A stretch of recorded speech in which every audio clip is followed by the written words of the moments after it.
Форд ја представи третата генерација на својот компактен кросовер. Во однос на претходната Куга порасна готово во сите насоки.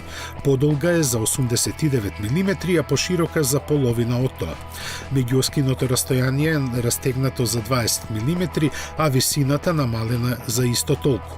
Се темели на новата C2 платформа која обезбедува 10% поголема цврстина и за просечни 90 кг помала тежина.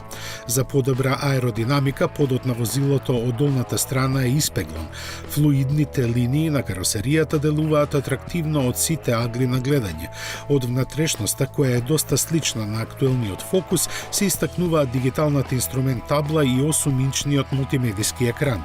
Амбиентот го подобрува Bang & Olufsen аудио системот, а релаксираноста на патувањата head-up дисплејот и поддршката за Android Auto и Apple CarPlay.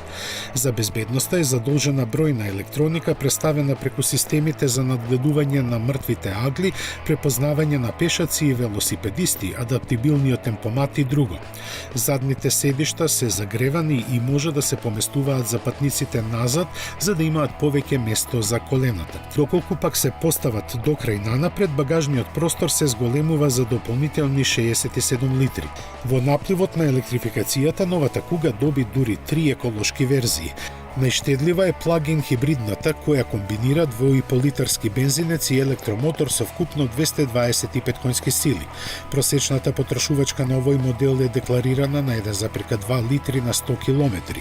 Треба да споменеме дека според нормите на тестирање во нив се пресметани и 50 електрични километри колку што батеријата од 14 киловат-часа овозможува да се поминат.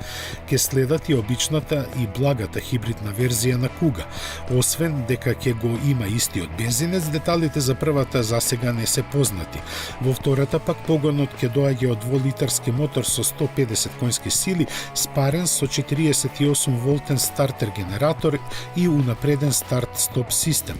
Што се однесува до класичните мотори, во понуда ќе бидат 3 бензински и 2 дизела со моќност помеѓу 120 и 180 конски сили. Интересен е потполно новиот 8-степен автоматски менувач, за кого погонот на сите тркала ќе се грижи интелигентниот систем. Форд лани од ова спортско корисно возило во Европа продаде 154.000 примероци. Новата генерација ќе пристигне на пазарот во втората половина од годинава по цени кои се очекува да бидат малку поголеми од сегашните.